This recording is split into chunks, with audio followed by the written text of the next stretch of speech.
What up, what up? It's the homie Mac, music art, culture, knowledge. I am doing a brief synopsis. First of all, thumbs up, give me the likes, thumbs up, give me the likes, like, share, comment, subscribe to the YouTube channel 82 Kings. Tap in, tap in, tap in. I will be doing part 3 of 3 books that changed my life. Where I just give a brief synopsis, talk about what I gleaned from these 3 books. I'll mention these 3 books, and hopefully it will inspire you to pick them up and read them. And you can glean some stuff for yourself. Maybe even things I didn't pick up on. You can help make the world a better place. See how that works? So the first book is 1984 by George Orwell. This book, pretty much, I read this in high school. I read this like my senior year of high school. No, I take that back. I read Animal Farm, also written by George Orwell in high school. I read 1984 in college. This book, it pretty much tells you what authoritarianism looks like, what fascism looks like, what a dictatorship looks like, but in a hyper digital space. Big Brother's always watching you. So let me see. I'll give a brief. Just check this out. Winston Smith toes the party line, rewriting history to satisfy the demands of the Ministry of Truth. With each lie, he writes, Winston grows to hate the party that seeks power for its own sake and persecutes those who dare to commit thought crimes. But as he starts to think for himself, Winston can't escape the fact that Big Brother is always watching. A startling and haunting novel, 1984 creates an imaginary world that is completely convincing from start to finish. No one can deny the novel's hold on the imaginations of whole generations, or the power of its admonitions, a power that seems to grow, not lessen, with the passage of time. Well put. So again, authoritarianism, dictatorship in a digital space, Big Brother monitors what you're thinking, what you're feeling, where you go, like you are under a 24/7 surveillance. And it made me wonder, does society want justice in its truest sense, or do the powers that be just want control? This book really made me wonder,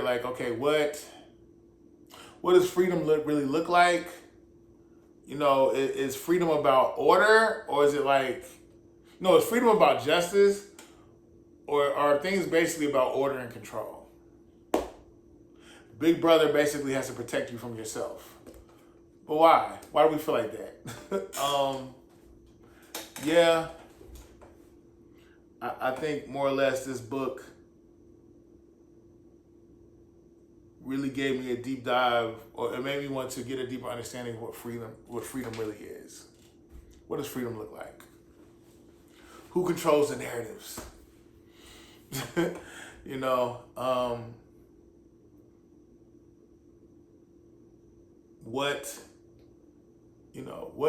guess it made me wonder, those that are in power, what is their responsibility to greater society? Is it just to control them, manipulate them? So 1984 just made me really try to understand what government looks like.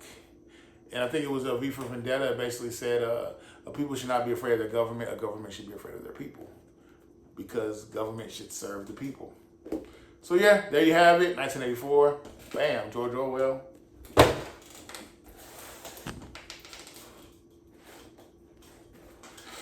The next book, Barracoon by Zora Neale Hurston. This book was released posthumously. I believe it was at the House. I think it was at I can't remember the name of the historical site at Howard University, but it was in the archives. Zora Neale Hurston. She wrote Their Eyes Were Watching God, very much an intellectual, a thinker, brilliant woman, thinker, poet, writer, maybe poet in the abstract sense. In this book, Barracoon, she interviews none other than Cudjoe Lewis. Cudjoe, I believe his last, yeah, Cudjoe. You know what? Here we go. In 1927, Zora Neale Hurston traveled to Plateau, Alabama to visit 86-year-old Cudjoe Lewis. I was right, his name was Cudjoe Lewis, a survivor of the Clotilda, the last slaver known to have made the transatlantic journey, illegally brought to the United States. Lewis was enslaved 50 years after the slave trade was outlawed. At the time, Cudjoe was the only known person alive who could recount this integral part of the nation's history. Burr Coon employs Hurston's skill as both an anthropologist and a writer in a poignant, powerful tribute to the disremembered and unaccounted. This profound work is an invaluable contribution to our history and culture. Burr Coon. Yeah, Burr Coon. We're literally living in a time where people are trying to say that the transatlantic slave trade never happened. We're living in a time where descendants of Africans are saying that they're indigenous to the continent, North America, and that they were already here, and that the transatlantic slave trade never happened. Pause. Okay, so for that, I want to say yes, I do think there was an African presence in North America pre-colonialism, pre-transatlantic slave trade. But my thing is, I don't think there was, again, there were not enough of us, of those of African descent here to say, we just have claim to this land and it started with us. No, like, I believe that we were here, but we weren't. We are not indigenous to North America. Sorry, not sorry. Do with that as you will. I don't care if you're offended, because I think there are a lot of false narratives. And when you have people walking around here saying that the transatlantic slave trade never happened, that's bullshit. The Clotilda was the last slave ship that was found in Alabama. I like how basically Zora Neale Hurston, she gives a very humanized approach to Cudjoe Lewis, and it's very like it's like the past isn't even in the past. You know, this interview, her talking to him, he talks about what it was like to be in Africa and being stolen, and the trauma and the terror that he incurred, if you will, when he survived the transatlantic slave trade after it was outlawed, living in Alabama, and then the injustice that he experienced in Alabama, the pain. This book made you shed a few. But it just is a reminder to me, just the strength that we come from as African Americans. I don't care if that term offends you. As African Americans, as American descendants of slavery, the fact that we're here, we have had the odds stacked against us, but yet and still we are surviving, and we freestyled a whole culture. So that inspires a genius within me, knowing that I come from people who were brilliant. People who were able to create a narrative, to survive, to create a culture, and incurred physical trauma, spiritual trauma, emotional trauma, and still survived and left progeny.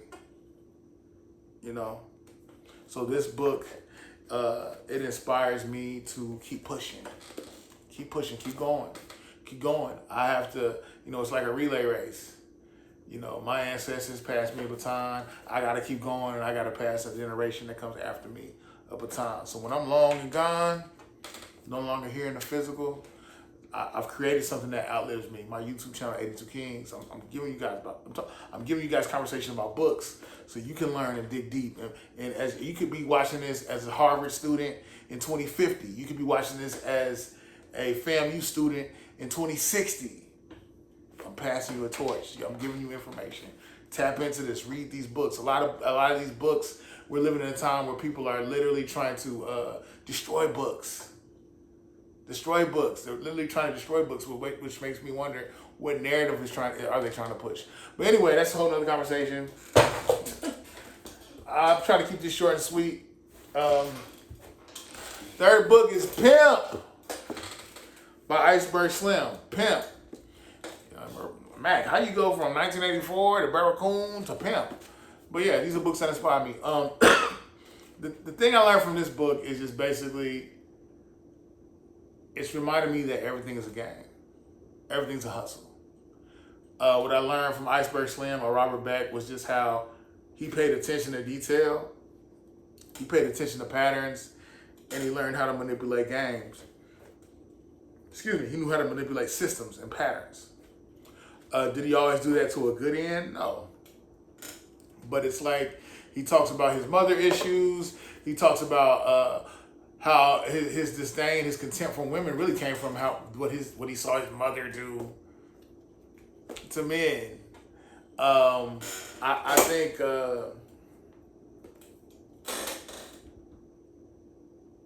I read this a blueprint, a Bible. What Sun Tzu's Art of War was to ancient China, pimp is to the streets. This is the story of Iceberg Slim's life as he saw it, felt, tasted, and smelled it. A trip through hell by the one man who lived to tell the tale. The dangers of jail, addiction, and death that are still all too familiar. By telling the story of one man's struggle and triumphs in an underground world, Pimp shows us the game doesn't change. It just has a different swagger. So yeah, just I believe Huey Newton called it illegitimate capitalism. The underworld, just seeing how he maneuvered it, seeing how basically he started off really wholesome, and he saw how cold this world was. He saw the underworld. He saw how a lot of people gave zero. I'm trying not to curse. Who gave no concern about how their actions hurt other people. It was all about the pursuit of capital. So yeah, and I really like the Naked Soul Iceberg Slam. I did a book review on that. I'll probably put that in the comment section.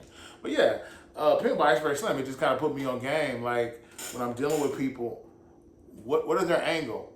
What's their goal? What's their end game? What are they trying to do?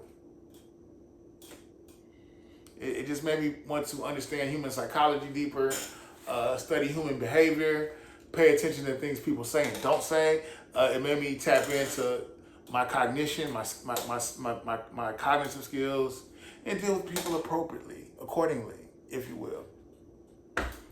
Yeah, so I got 1984, Barracoon, Pimp by Iceberg Slim, also known as Robert Beck. Sign out from the Dogon. I'm out.